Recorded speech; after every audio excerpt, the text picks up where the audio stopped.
నగరంలో కోడి వ్యర్థాలను అక్రమంగా తరలిస్తే కఠిన చర్యలు తప్పవని తిరుపతి ఎమ్మెల్యే ఆరణి శ్రీనివాసులు హెచ్చరించారు. శుక్రవారం సాయంత్రం తన నివాసంలో ఎమ్మెల్యే ఆరణి శ్రీనివాసులు మీడియాతో మాట్లాడారు.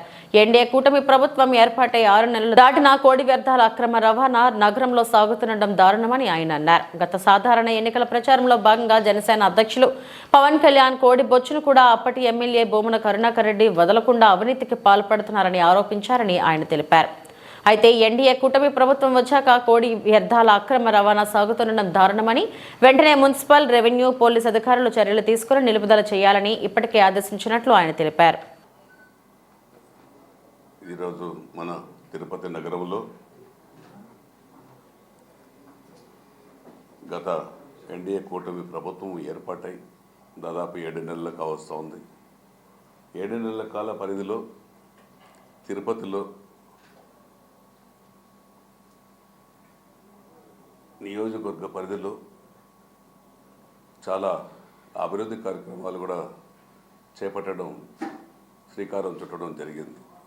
దాదాపు 15 కోట్ల రూపాయలు టెండర్లు కూడా మున్సిపల్ కార్పొరేషన్ పరిధిలో టెండర్లు పిలిచి ఎక్కడైతే రోడ్లు పాడైనాయో, ప్యాచ్లు పడినాయో ఇవన్నిటికీ మరమ్మతులు చేయడానికి, ముఖ్యంగా కాలువల్లో సిల్ట్ తీయడానికి ప్రాధాన్యత ఇచ్చడం జరిగింది. అన్నిటికంటే ముఖ్యంగా పార్కులు కూడా అభివృద్ధి చేసి పార్కర్స్ అసోసియేషన్ తిరుపతి నగర ప్రజలకు అందుబాటులోకి శుద్ధంగా తేవడం మొట్టమొదటి కార్యక్రమం కూడా చేపట్టడం జరిగింది. 15 పార్కుల్లో కూడా టీటీడీ నిధులతో, తుడా నిధులతో, మున్సిపల్ నిధులతో అభివృద్ధికి శ్రీకారం చుట్టడం కూడా జరిగిందనేసి కూడా తెలియజేస్తున్నాం. ఇక మీరు రాబోయే కాలంలో గౌరవ ముఖ్యమంత్రి గారు నారా చంద్రబాబు నాయుడు నాయకత్వంలో, అదేవిధంగా ఉప ముఖ్యమంత్రి పవన్ కళ్యాణ్ గారి నాయకత్వంలో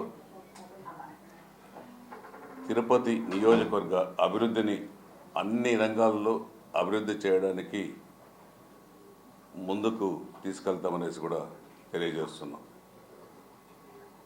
ముఖ్యమంత్రి గారు మొట్టమొదటిగా ప్రమాణ స్వీకారం చేసిన వెంటనే తిరుమలకు రావడం, తిరుమల నుంచి ప్రక్షాళన చేసి రాష్ట్రాన్ని ఒక గాడిలో తీసుకురావాలని ఆ రోజు చెప్పడం జరిగింది. అందులో భాగంగానే తిరుపతిలో గత ప్రభుత్వంలో జరిగిన అవకతవకలు, కల్తీ నెయ్యి మొట్టమొదటిగా కొండపైన వెంకటేశ్వర స్వామి ఆలయంలో దేవునికి నైవేద్యం సమర్పించు అన్నప్రసాదాలు, లడ్డులు ఇవన్నిట్లో కూడా కల్తీ జరిగాయనేసి కూడా నిర్ధారణ ప్రూవ్ అయింది.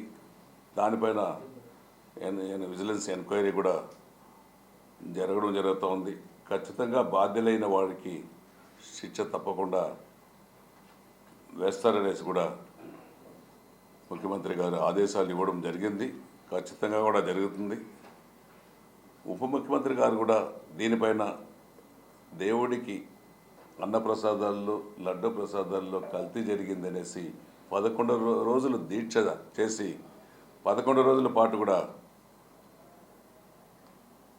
భక్తి శ్రద్ధలతో ఉండి తిరుమల వెంకటేశ్వర స్వామి దర్శనానికి అలిపిరి నుంచి నడిచి వెళ్ళి దర్శనాలు చేసుకొని తిరుపతిలో సనాతన ధర్మం గురించి కూడా చాలా విశదీకరించి చెప్పడం జరిగింది. ఇవన్నిటిని కూడా ప్రక్షాళన చేయడం జరిగింది. గత ప్రభుత్వంలో చేసిన తప్పులకు ముఖ్యమంత్రి కానీ, ఉప ముఖ్యమంత్రి కానీ అన్నిటిని కూడా ప్రక్షాళన చేయడం, తప్పు జరిగిందని నిర్ధారణ చేయడం కూడా తేల్చడం జరిగింది. దానికి నాయకులు ఎంతోమంది ఏదేదో కూడా చెప్పడం కూడా జరగడం కూడా జరిగింది. ఏది ఏమైనా ఎన్డీఏ కూటమి ప్రభుత్వం ఏర్పాటైన తర్వాత ఒక పక్క సంక్షేమం, ఒక పక్క అభివృద్ధి, ఒక పక్క ఇండస్ట్రియల్ కారిడార్ తేవడం, ఇంకో పక్క ఐటీ పార్కులు నిర్మించడం, ఇంకో పక్క రైల్వే జోన్లు, విమానాశ్రయాలు, అమరావతి, పోలవరం ఇవన్నిటిని కూడా ఈ 6 నెలల కాలంలో పరుగులు పట్టించడం కూడా విషయం అందరికీ తెలిసిందే. ఈరోజు అమరావతి ఈ టెండర్లు పెట్టడం జరిగింది. పోలవరం ప్రాజెక్ట్ డయాఫ్రామ్ వాళ్ళు కూడా స్టార్ట్ అయ్యడం జరిగింది. ఇవన్నిటిని కూడా చూస్తూ ఉంటే గత ప్రభుత్వంలో 5 సంవత్సరాలు చేయని అభివృద్ధి ఈ 7 సంవత్సరాల్లోనే పురోగతిని ప్రారంభించిందనేసి కూడా తెలియజేస్తున్నాం. అన్నిటికంటే ముఖ్యంగా తిరుమల తిరుపతి నియోజకవర్గంలో తిరుమలలో అయితే ఈ తట్టలు ఎమ్మెల్యే పేరు చెప్పి చాలామంది పెట్టుకుంటూ జరిగింది. గత ప్రభుత్వంలో ఉన్న అధికారులు నారాయణ చౌదరి గత ప్రభుత్వం 5 సంవత్సరాల నుంచి కూడా ఆయన ఇక్కడే ఉండి నన్ను ఎవరు ఏం చేస్తారనేసి చెప్పడం కూడా జరిగింది. లోకేష్ గారి యువ నాయకుడు గౌరవ మంత్రివర్యులు లోకేష్ గారి రెడ్ బుక్లో ఉండదని తెలిసి కూడా రెడ్ బుక్లో ఉంటే ఏంటంటే అనేసి కూడా మీడియాలో పత్రికల్లో రావడం కూడా జరిగింది. అంత ధీమాగా వ్యవహరించి విపరీతం కదా అన్ఆథరైజ్డ్గా తట్టలు పెట్టి ట్రాఫిక్ అంతరాయం కలిగించడం జరిగింది. ఎట్టకేలకు అతన్ని ట్రాన్స్ఫర్ చేయడం జరిగింది. వీటన్నింటిపైన కూడా ప్రక్షాళన చేసి ఎవరికైతే లైసెన్సులు ఉన్నాయో వాళ్ళకిచ్చి ఎవరైతే ఇంతకుముందు ప్రభుత్వంలో అక్రమంగా వ్యాపారాలు తట్టలు సాగిస్తున్న వాళ్ళందరినీ కూడా తీసి ప్రక్షాళన చేసి అర్హులైన అక్కడ కొండపైన ఉన్న వారికి అర్హులైన వారికి అందరికీ కూడా తట్టలు పెట్టించే కార్యక్రమం కూడా జరుగుతుందనేసి కూడా తెలియజేస్తున్నాం. ఇంకోటి కూడా ముఖ్యంగా తిరుపతిలో గత ప్రభుత్వంలో కోడి బొచ్చు కూడా అమ్ముకోవడం జరిగిందనేసి కూడా గత ముఖ్యమంత్రి ఉప ముఖ్యమంత్రి గారు ఎన్నికలకు ముందు తిరుపతికి రావడం ఆ యొక్క ఎన్నికలకు ముందు మీటింగ్ సదస్సులో కూడా పవన్ కళ్యాణ్ గారు డిప్యూటీ సీఎం గారు చెప్పడం జరిగింది. ఆఖరికి తిరుపతిలో కోడి వ్యర్థాలను కూడా అమ్ముకోవడం కోడి ఈకలను కూడా అమ్ముకోవడం కూడా జరిగిందనేసి కూడా గంటా చెప్పడం జరిగింది. అటువంటిది ఈ ఎన్డీఏ కూటమి వచ్చిన వెంటనే అవన్నిటిని కూడా మొన్నటికి మీటింగ్లు పెట్టాం.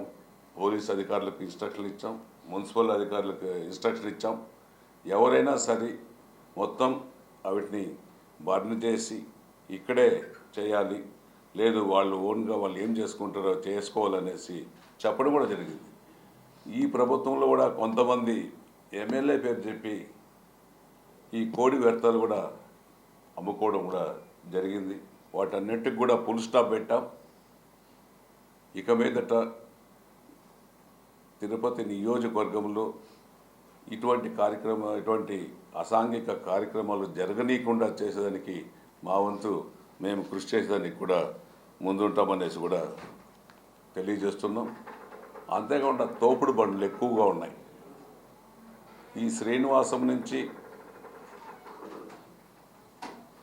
అలిపిరి నుంచి బస్టాండ్ వరకు, బస్టాండ్ నుంచి రైల్వే స్టేషన్ వరకు, రైల్వే స్టేషన్ నుంచి టౌన్ క్లబ్ వరకు కూడా ఈ అక్కడక్కడ చాలా వరకు రోడ్లలో తోపుడు బండ్లు, టిఫిన్ అంగళ్ళు ఇవన్నిటిని కూడా పెట్టుకొని ట్రాఫిక్ అంతరాయం కలిగిస్తున్నారు. వాటిని